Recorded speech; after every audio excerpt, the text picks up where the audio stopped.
Gracias por acompañarnos en esta pequeña serie de reflexiones bíblicas que hemos titulado Nuevo Pacto. Y bueno, pues a lo largo de los primeros 2 capítulos hemos podido estudiar elementos importantes. Número 1, la sangre.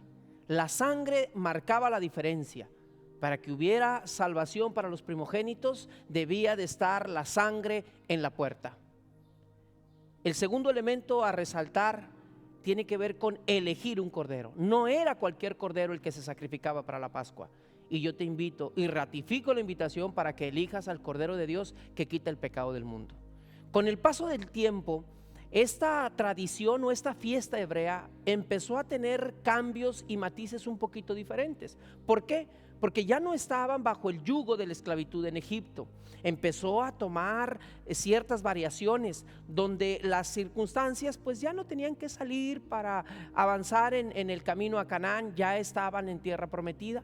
Y en los tiempos de Jesús, según los usos y costumbres, la Pascua tenía un ritual, tenía un protocolo, tenía un programa muy bien establecido, el cual estaba constituido o direccionado con 4 copas. Ustedes aquí las pueden ver, 4 copas. Cada copa tenía un nombre. La primera copa era la copa de la santificación. La segunda copa llevaba el nombre de juicio o juicios en plural. La tercera copa tenía el nombre de la redención. Y la cuarta copa, algunos la mencionan como la glorificación o la alabanza, que tiene que ver con elementos de gratitud a Dios. Estas 4 copas daban las pautas de qué seguía, cómo se desarrollaba o qué elementos iban en cada sección de la ceremonia o de la fiesta tan importante para los hebreos como lo es aún a este tiempo la famosa Pascua. Lo primero que quiero mencionarles es de dónde sale este asunto que sí 4 copas. Y tenemos afortunadamente un registro bíblico. Permítanme leerlo. El libro del Éxodo, capítulo número 6, versículos 6 y 7, registra claramente de dónde se toma la base bíblica para estas 4 copas. Fíjense bien, dice así, versículo 6 del capítulo 6: Por tanto dirás a los hijos de Israel: Yo soy Jehová, yo os saqué de debajo de las pesadas tareas de Egipto. Santificación. Segunda copa, los juicios. Os libraré de su servidumbre. A través de un juicio poderoso, el pueblo de Israel fue rescatado de la esclavitud en Egipto. 3, redención, dice la tercera copa, el nombre. Por eso esta sección del versículo dice: y os redimiré con brazo extendido y con gran justicia. Y la cuarta, que tiene que ver con glorificación, con alabanza, versículo 7: os tomaré como mi pueblo y seré vuestro Dios. Así sabréis que yo soy Jehová vuestro Dios, que os sacó de las pesadas tareas de Egipto. Estos textos del libro del Éxodo, capítulo 6, versículos 6 y 7, dan la tesitura de las 4 copas. De ahí la tradición hebrea lo ha tomado. Y esto era más allá de una simple cena.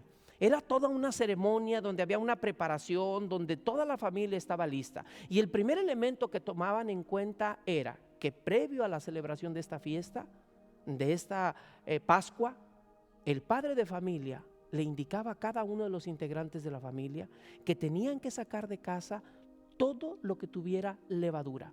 Porque recuerden ustedes que en la Biblia la levadura, en algunos de los contextos, hace alusión al pecado.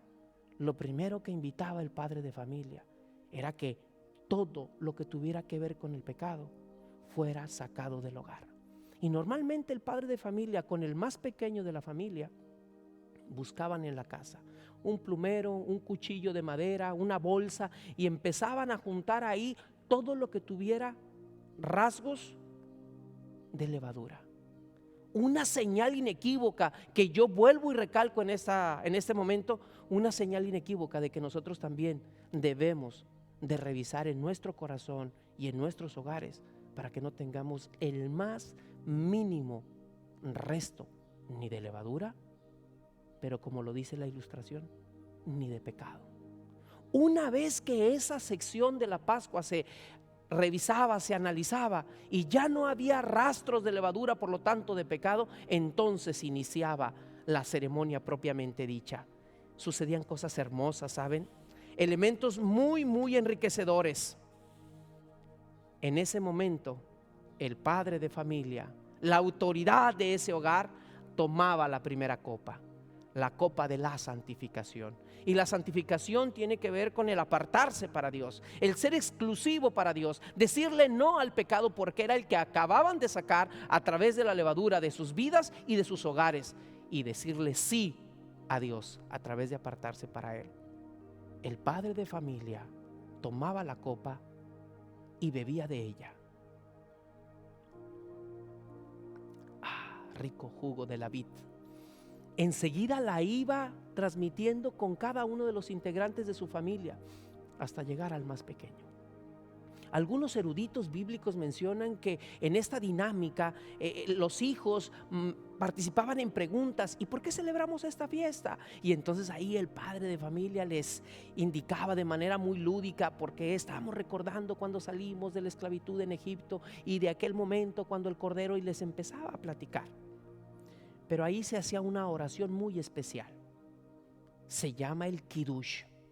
Palabras más, palabras menos. Yo hice aquí un pequeño esbozo de una oración de esa índole. Imagínense nada más esta hermosura de oración. El padre de familia dice: bendito eres tú, Señor Dios nuestro, Rey del universo, creador del fruto de la vid. Y participaban. Enseguida de esto, después de que el padre de familia participaba de la primera copa de la santificación, les daba a ellos y pronunciaba el Kiddush, la bendición sobre esta ceremonia y los elementos y emblemas que se participaban. Venía el lavado ceremonial. Y si usted recuerda, puede irse usted a su escritura, a su Biblia. En el Evangelio de Juan, capítulo 13, versículo 4 y 5, menciona que Jesús estaba a la mesa y que en ese momento Jesús se levanta, toma un lebrillo, una toalla y lava los pies de sus discípulos. Así se hacía el lavado ceremonial. Enseguida del lavado ceremonial, ya todos de nuevo a la mesa participaban primeramente de las hierbas amargas. Algunos estudiosos mencionan que pueden ser algún tipo, alguna variedad, la que usaban en aquel entonces en Medio Oriente, alguna variedad de lechuga. Otros mencionan que pueden ser berros, y la comían de la siguiente manera: la misma hierba amarga la ponían en un platillo, como pues algo muy similar a este, y en ese platillo había agua y sal, símbolo de las lágrimas del pueblo de Dios cuando no estaban santificados y apartados para Dios. Y luego la participaban. El mismo padre de familia compartía con cada una de las personas que estaban a su alrededor y les decía que participaran de ella. Después de este elemento tan importante, el padre de familia tomaba el pan, lo partía y lo daba, símbolo de que en ese hogar todos los que no tenían que comer o que incluso eran necesitados, siempre tenían la posibilidad de participar del pan. ¿Era de cebada o era de trigo? Normalmente la cebada se utilizaba como un grano sencillo, generalmente para participar del alimento de los animalitos. Pero muchas veces ese pan sencillo y simbólico era alusión de que el Señor siempre nos iba a sustentar. Y muchos se preguntan y dirán: pastor, pues qué padre, qué interesante que las copas, pero cuéntenos cuando la última cena con Jesús, ¿en qué momento se vivió esto? Y entonces ahí los quiero llevar a la escritura. Vayamos al libro de Lucas, libro de Lucas. En el Evangelio de Lucas, capítulo número 22, tenemos elementos interesantes, porque vamos a tratar de ubicar los pasos que Jesús vivió con sus discípulos en esa última cena, porque recuerden que estaban conmemorando la fiesta de la Pascua. Versículo número 14 al 19 del capítulo 22. Lucas 22, 14 al 19. Fíjese bien lo que dice la escritura. Yo estoy leyendo la versión Reina Valera 95. Cuando era la hora, se sentó a la mesa y con él sus apóstoles. Les dijo: he deseado comer con vosotros esta Pascua antes de padecer, porque os digo que no la comeré más hasta que se cumpla en el reino de Dios. Tomando la copa, o sea, la primera copa, recuerde usted el nombre de la primera copa, la santificación. Tomó la copa, dio gracias y dijo, recuerde que el dar gracias era aquella oración del Kiddush: oh Adonai, te alabamos, te glorificamos por la creación. Algunos otros eruditos mencionan que en esta sección se hacía alusión también al Génesis capítulo 2 versículo 1 al 4, que tiene que ver con la creación. Entonces aquí tenemos cómo Jesús fue llevando las pautas y tenemos la primera copa. Dice el versículo a continuación: tomad esto y repartirlo entre vosotros, porque os digo que no beberé más del fruto de la vid hasta que el reino de Dios venga. Ojo con esa parte: no beberé más del fruto de la vid hasta que el reino venga. También tomó el pan. Entonces significa que va siguiendo la secuencia. Tomó el pan, dice la escritura, dice: tomó el pan y dio gracias y lo partió y les dio diciendo: este es mi cuerpo que por vosotros es dado, haced esto en memoria de mí. De igual manera, después de haber cenado, tomó la copa. Esta es la segunda, pero eso lo vamos a ver en el siguiente capítulo. Pero no quiero perder este momento para decirte: nosotros necesitamos apartarnos también para Dios, y que ese ejemplo venga desde los padres, las madres de familia, y lo podamos transmitir a nuestros hijos.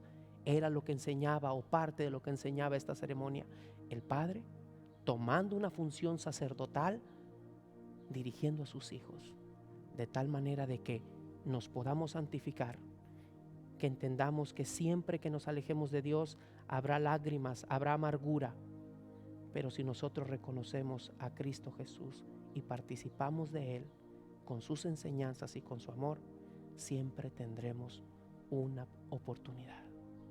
Bendiciones.